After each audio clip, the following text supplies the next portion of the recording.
export to the cloud. All right, and now I'm going to share the video.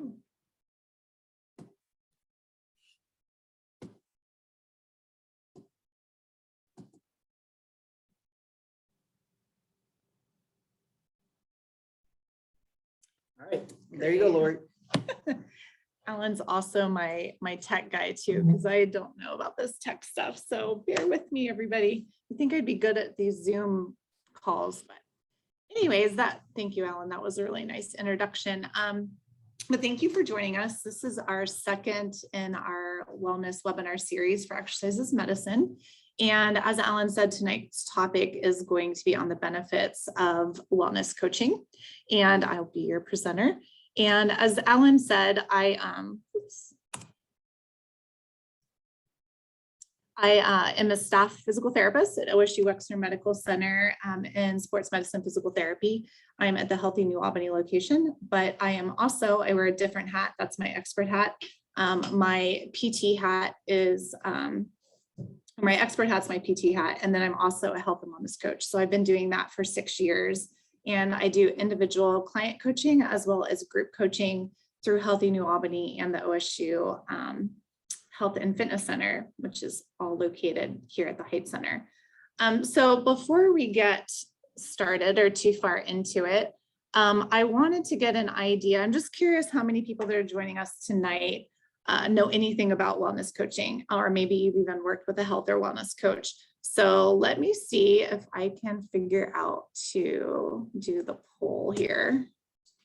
Where'd that little bar go? Okay, I have to come back in.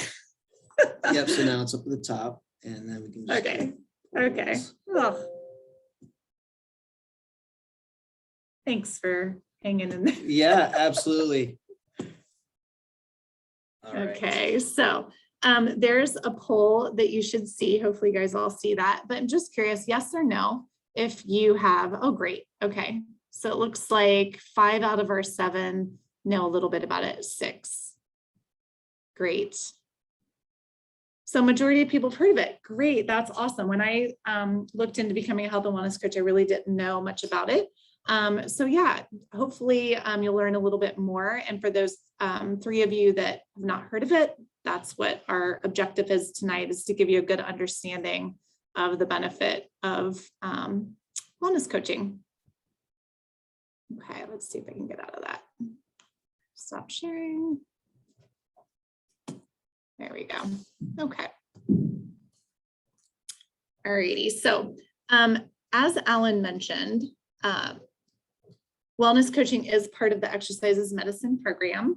So I stole this slide from him, but initially at the introduction session, there's usually some goal setting, some assessment of just currently what you're doing, what you want to be doing more of, what you want to be doing less of. And then at the final session, there is a coaching session with that, just to talk about what your next steps are, strategies to continue to maintain those positive behavior change. So hopefully this will all make sense to you by the end of how we integrate wellness coaching and what the benefits can be with that. So before we get too far into the specifics of coaching, I think it's just important to understand the difference and the distinction between these terms, health and wellness. Certainly, even when I started my training and my instruction and to become a health and wellness coach, even in my practice as a physical therapist, I really just thought they meant the same thing. I thought those terms were interchangeable and that, you know, there wasn't much of a difference. However, just simply put, health is the absence of disease and wellness is a perception. So, but certainly it's not that simple. Both are multidimensional. And so I wanted to give you kind of an example of what the differences are. So just on appearances, if we take a look at these 2 figures, you might make some assumptions about which one you think is healthier. So most of you would probably pick the female.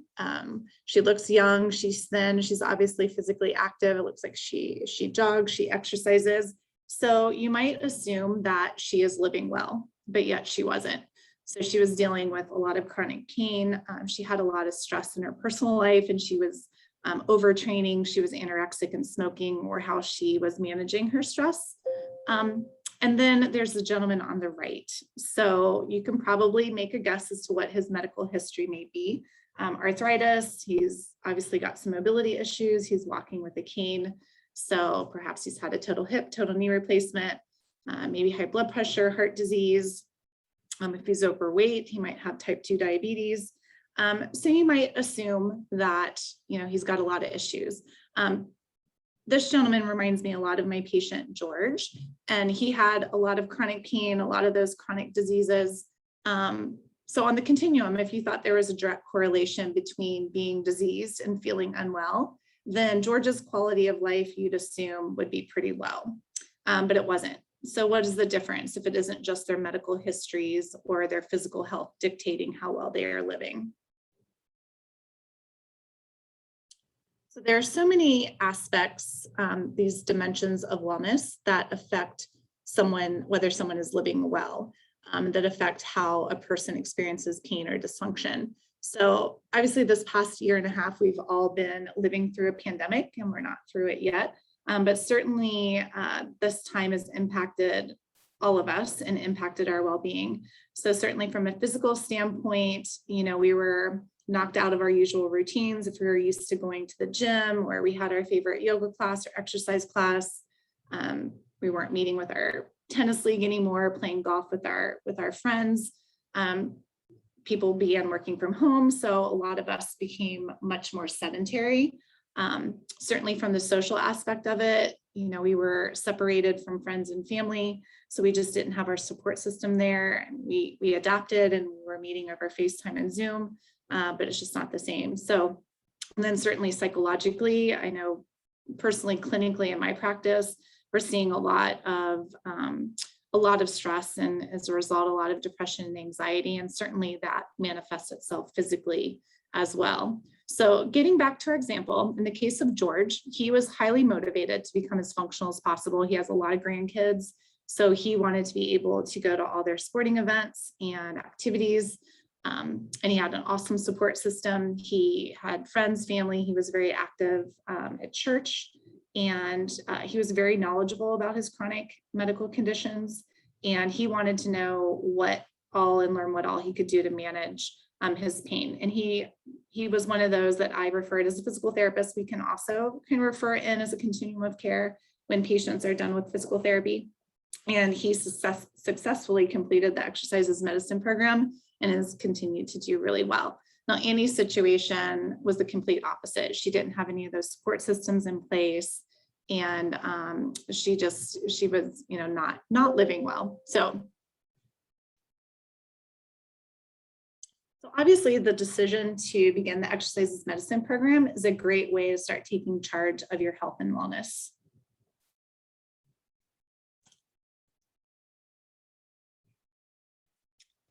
So we'll try doing another poll here. So what motivates you to get healthy and stay healthy?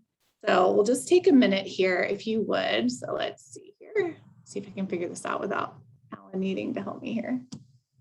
Okay. With me. Oh, I skipped a question. Okay. So what motivates you to live a healthy lifestyle? So you can kind of just kind of submit your responses in the chat box, and we can take a look at that. So obviously, let's be honest, not everybody likes to exercise, and that's no surprise, but if you can connect the dots between the benefits gained through exercise and what motivates you, what's important to you, then exercise is a means to an end. But I will say that's one of the benefits of exercises medicine is that they really try to make it fun, realistic, and meaningful for you so that exercise is not just a means to an end. So, okay, we've got a couple responses in there. How do we see the chat? Oh, I can look over here. Yeah. Okay, so let's see. To feel better, have more energy, strength, flexibility, better balance, grandchildren, fitting clothes better. My son, myself, and feeling good in my mind, body, and spirit. Great. So that's one of the first things that a health and wellness coach and then to feel younger. Great. Thank you guys for sharing. Not share result. I think you can see it in the chat. So, all right. So lifestyle behaviors. Smoking, our activity level, how sedentary we are, how we're sleeping, how active or inactive we are, how we manage stress, all of those things affect our health and well-being. So these lifestyle behaviors can cause chronic diseases or what's also called non-communicable diseases. And I think Alan also mentioned that in his webinar last month, the first webinar in the series.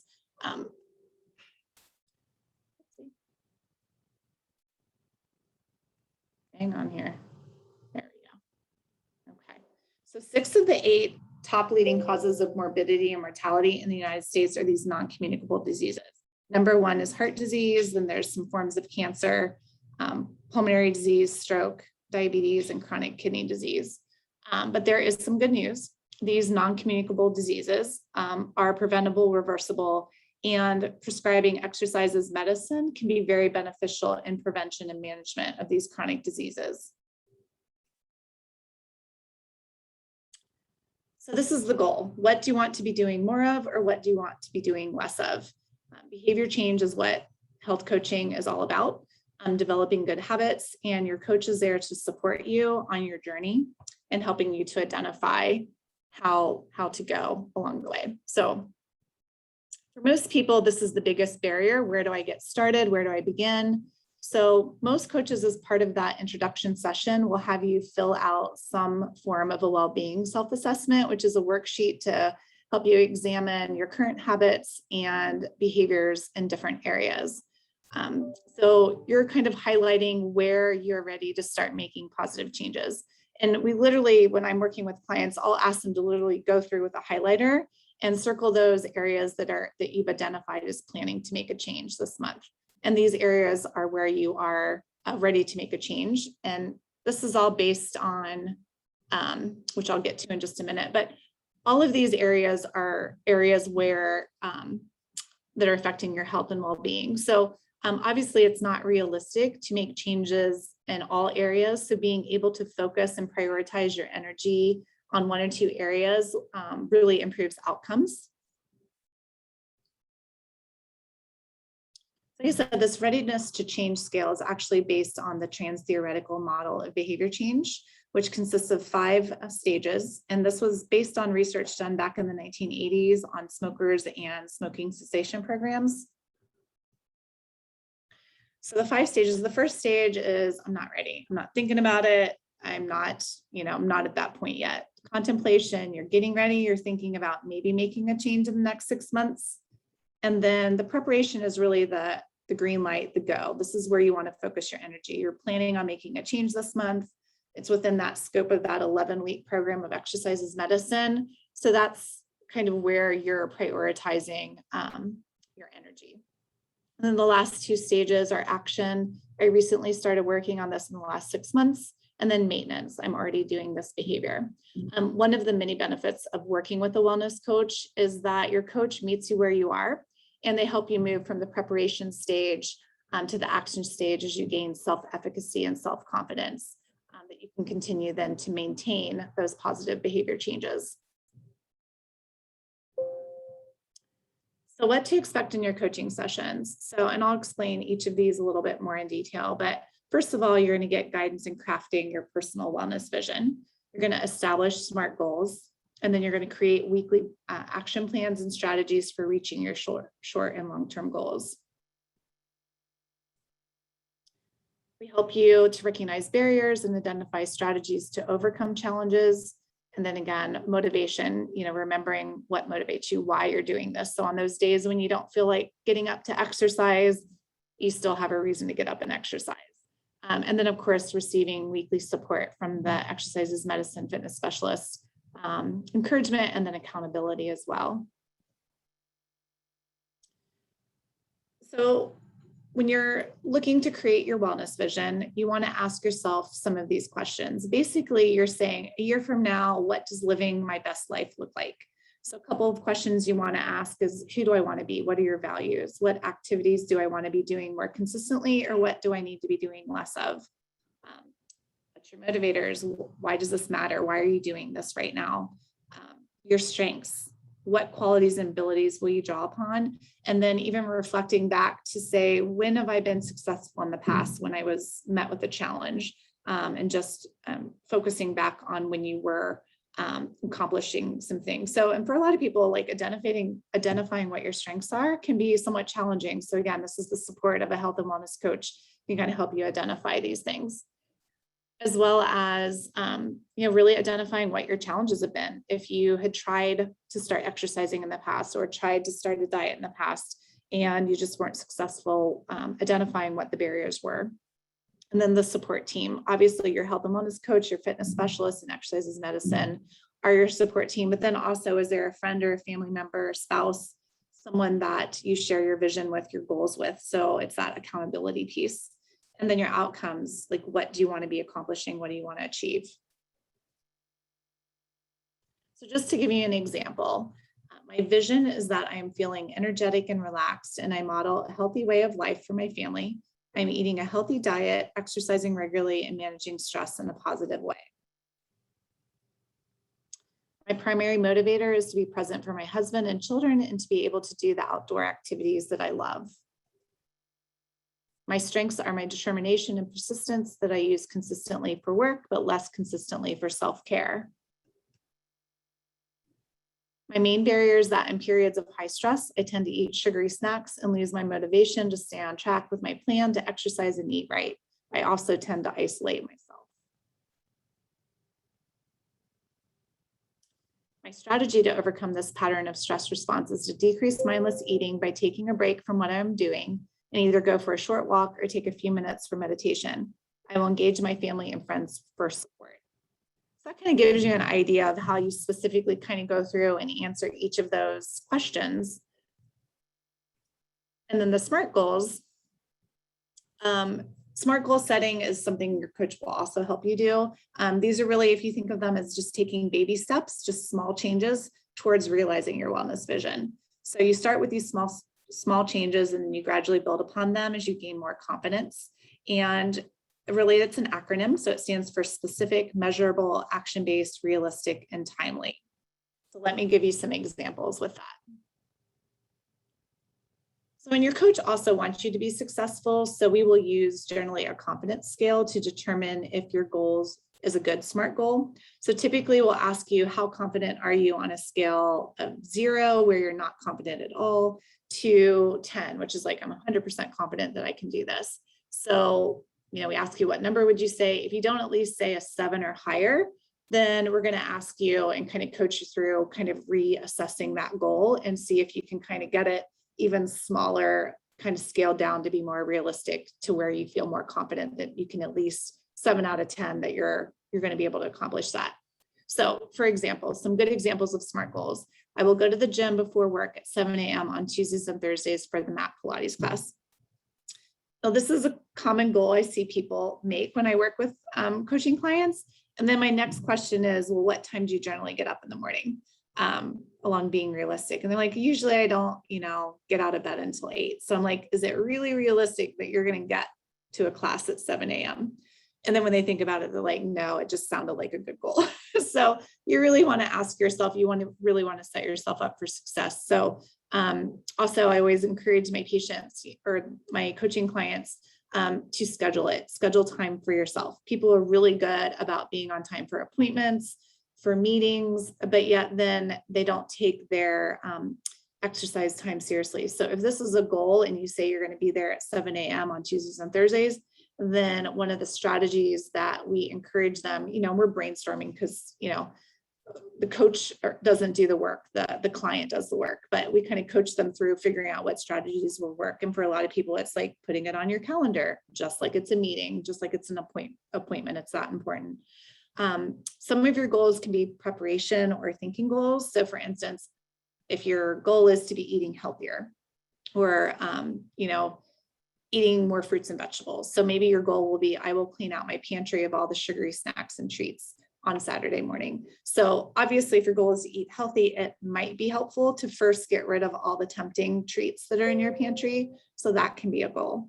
Another one, if your goal is to be eating more family meals together, less running through the fast food drive-through, then maybe a goal for you would be, I will plan my meals and my grocery list for the week on Sunday evening, so that you're not having to think in the moment of what can we eat really quick. So some of those preparation goals.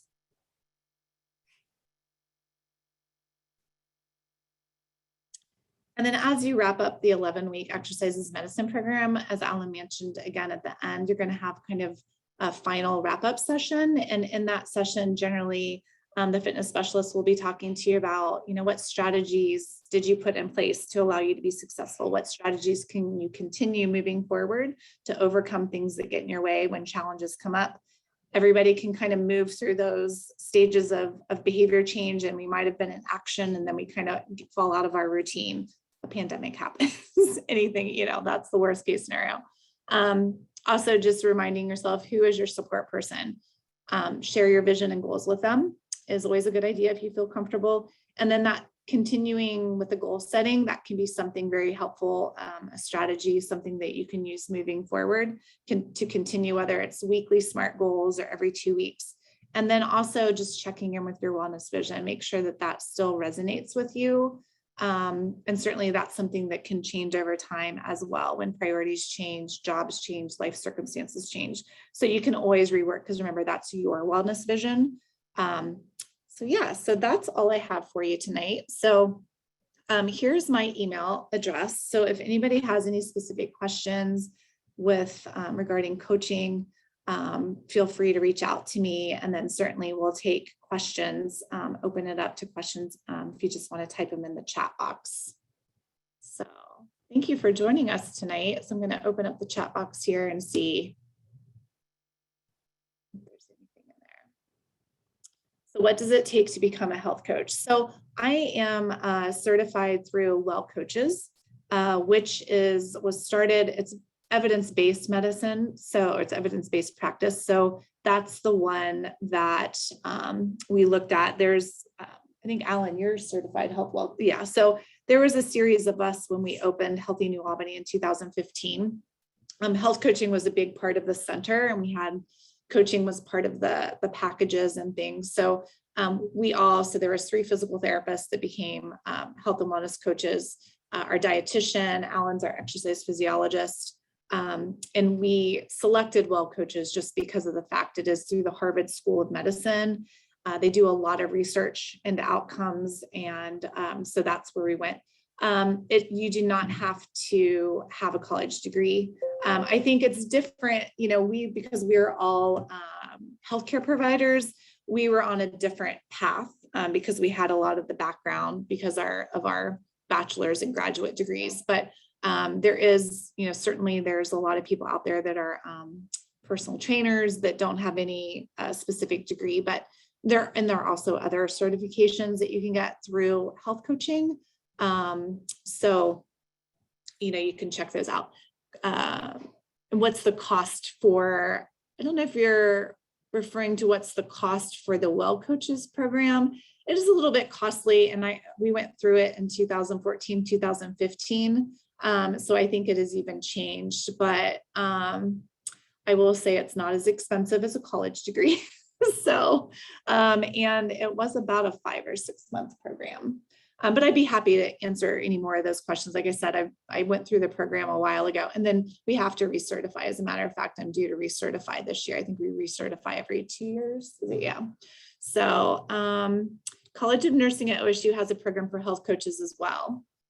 Yes, so I think, and also OSU Health Plan obviously has health coaching. That's a benefit to employees through your plan for health.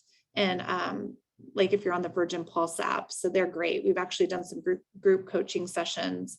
I'm also a Buckeye Wellness Innovator, and we arranged for some group coaching for our staff. So they're great. Jennifer says, I've been a professional trainer, wellness guru for years, and I'm interested. Yes, the Well Coaches program. Yeah, I think I would definitely recommend that. That's awesome. Great. I don't think I'm seeing any more messages or chat or questions. So like I said, feel free to reach out to me at my email address. And then if there's specific questions to exercises medicine, you can direct those to Alan, but certainly as a physical therapist, I've referred a lot of my patients in there. It's been a great continuum of care.